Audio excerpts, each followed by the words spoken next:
Tetapi zaman selalu berjalan, zaman selalu beralih. Datanglah fase tingkat ketiga di dalam sejarah peri kemanusiaan itu, yang menggugurkan lagi kaum perempuan dari singgasananya.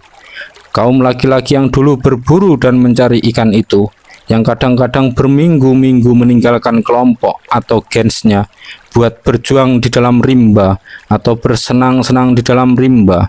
Kaum laki-laki itu lambat laut, makin lama makin meninggalkan cara pencarian hidup dengan berburu dan mencari ikan itu. Buat apa capek-capek lagi membahayakan diri di dalam perburuan yang juga tidak selamanya berhasil baik itu? Kalau ada sumber rezeki lain yang lebih menyenangkan, tidaklah hasil pertanian telah mencukupi segala-gala keperluan hidup?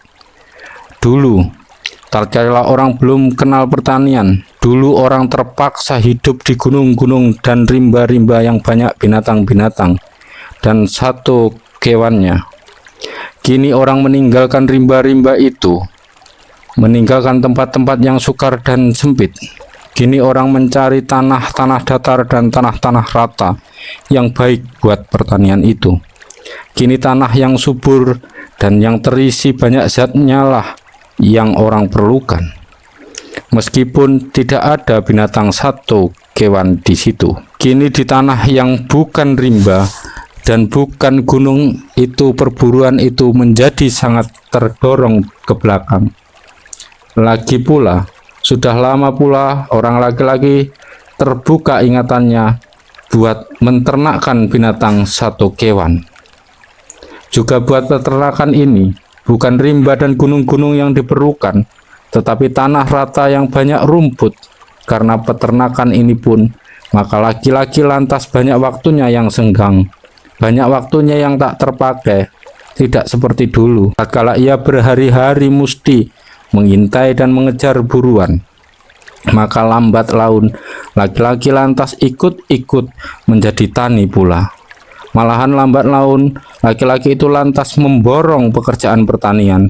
Perempuan disuruh tinggal di rumah saja, atau kalau diajak ke ladang hanya dipakai sebagai pembantunya saja. Maka lambat laun merosotlah kedudukan perempuan sebagai produsen. Lambat laun lunturlah pamor perempuan sebagai pemberi makan kepada semua keluarganya. Sebaliknya, si laki-lakilah yang makin naik derajat, si laki-lakilah yang makin bertambah nama dan kekuasaannya. Sebab kini dialah yang bekerja di ladang, dialah yang menguasai ladang, dialah kini produsen yang pertama, dialah kini pemberi hidup, dialah kini menjadi penjaga pemelihara milik. Dulu di zaman mula-mula pertanian, milik itu hanya berupa rumah, senjata-senjata, perkakas-perkakas, perahu, sedikit pakaian, periuk-periuk dan lain-lain, sebagaimana saja. Tapi kini ternak semakin lama sudah semakin bertambah, lebih cepat bertambah dari tambahnya manusia, sehingga milik ternak itu kadang-kadang menjadi berpuluh-puluh ekor atau beratus-ratus ekor. Perdagangan bertukar dengan gen-gen atau suku-suku yang lain pun yang kini mulai berkembang, menambah pula jumlah milik itu. Dan orang-orang tawanan pun yang dulu dibunuh saja kini dijadikan budak-budak pembantu di ladang, dan ini berarti penambahan milik pula. Maka kini timbullah satu soal yang maha penting, kepada siapakah laki-laki akan mewariskan milik ini kalau ia meninggal dunia. Kini mulailah laki-laki memikirkan hukum keturunan pula. Kini timbullah keinginan pada laki-laki itu supaya anak-anak dia sendiri sajalah, bukan anak-anak orang lain, sebagai di dalam hukum peribuan, yang mewarisi benda-benda dan milik-milik hasil keringatnya itu.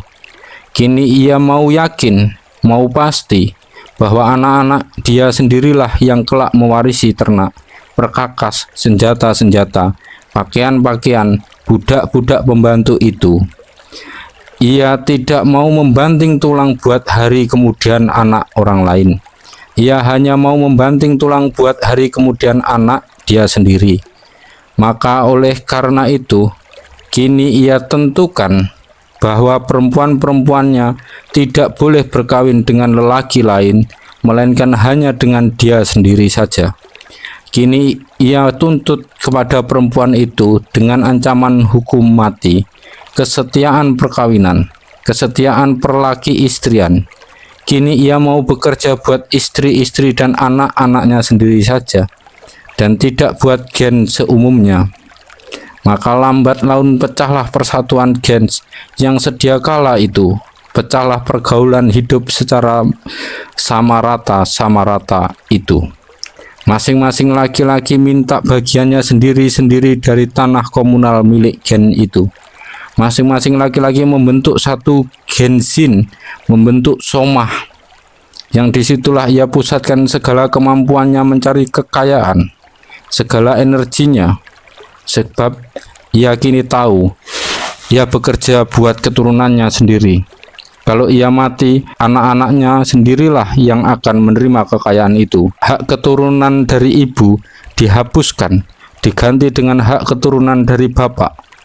Dan Sarinah, yang dulu berkuasa dan berpengaruh itu, Sarinah kini menjadi makhluk yang duduk di tingkatan yang kedua lagi. Malahan kemudian lagi, bapak lebih mementingkan anak daripada istri, dan Sarinah merosot lagi ke tempat kedudukan yang ketiga. Sebab anak inilah yang meneruskan darahnya. Istri hanyalah satu perantara saja. Sarinah bukan lagi penguasa masyarakat, tapi menjadi benda dalam rumah tangga saja. Benda penglahirkan anak dan benda pemelihara anak, yang tak lebih dan tak kurang menjadi miliknya laki-laki. Kini bukan Sarinah yang menerima laki-laki, tetapi laki-laki yang menerima Sarinah. Kini perkawinan bukan berarti si laki menghamba kepada si perempuan, tetapi si perempuan menghamba kepada laki-laki.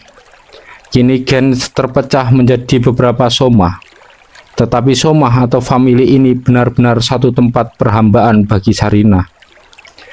Perkataan famili adalah berasal dari perkataan Latin famulus, yang artinya hamba, pelayan, budak, atau dari perkataan oskia, famel, yang juga bermakna budak.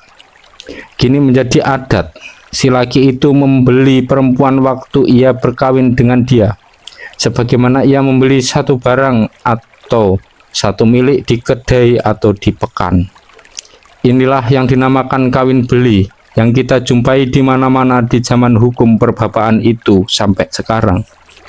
Atau kalau si laki tak mampu membeli, maka perempuan dicuri atau dirampas mentah-mentahan oleh si laki itu.